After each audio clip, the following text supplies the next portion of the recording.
بسم اللہ الرحمن الرحیم۔ السلام علیکم ورحمۃ اللہ وبرکاتہ۔ آج ہم اسرائے نبوی صلی اللہ علیہ وسلم پر عینی شہادتوں کے بارے میں بیان کریں گے انشاءاللہ۔ اس سے پہلے آپ سب سے گزارش ہے کہ ہمارے چینل کو سبسکرائب کریں اور اس ویڈیو کو آگے ضرور شیئر کریں، جزاک اللہ۔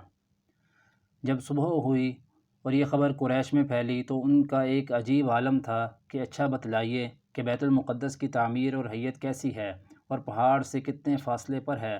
آپ صلی اللہ علیہ وسلم نے اس کا پورا نقشہ بتلا دیا۔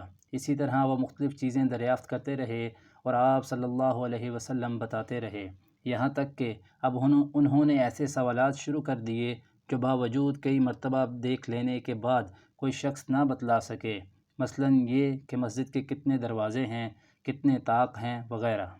ظاہر ہے کہ یہ چیزیں کون شمار کرتا ہے، اس لیے آپ صلی اللہ علیہ وسلم کو سخت اضطراب ہوا، مگر بطور معجزہ مسجد اقصیٰ آپ صلی اللہ علیہ وسلم کے سامنے کر دی گئی۔ آپ صلی اللہ علیہ وسلم شمار کرتے اور بتاتے جاتے تھے۔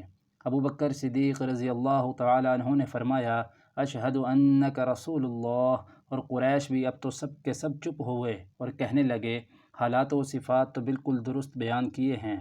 اور پھر حضرت ابو بکر صدیق رضی اللہ تعالیٰ عنہ سے خطاب کر کے کہنے لگے کہ کیا تم تصدیق کرتے ہو کہ آپ صلی اللہ علیہ وسلم ایک رات میں مسجد اقصیٰ تک پہنچ بھی گئے اور لوٹ بھی آئے؟ حضرت ابو بکر صدیق رضی اللہ تعالیٰ عنہ نے فرمایا کہ میں اس سے بھی زیادہ بعید چیزوں میں آپ صلی اللہ علیہ وسلم کی تصدیق کرتا ہوں۔ میں ایمان لاتا ہوں کہ صبح و شام ذرا سی دیر میں آپ صلی اللہ علیہ وسلم کو آسمانی خبریں پہنچ جاتی ہیں، تو پھر اس میں کیا تردد ہو سکتا ہے؟ اس لیے بھی آپ رضی اللہ تعالیٰ عنہ کا نام صدیق رکھا گیا ہے۔ جزاکم اللہ خیرہ۔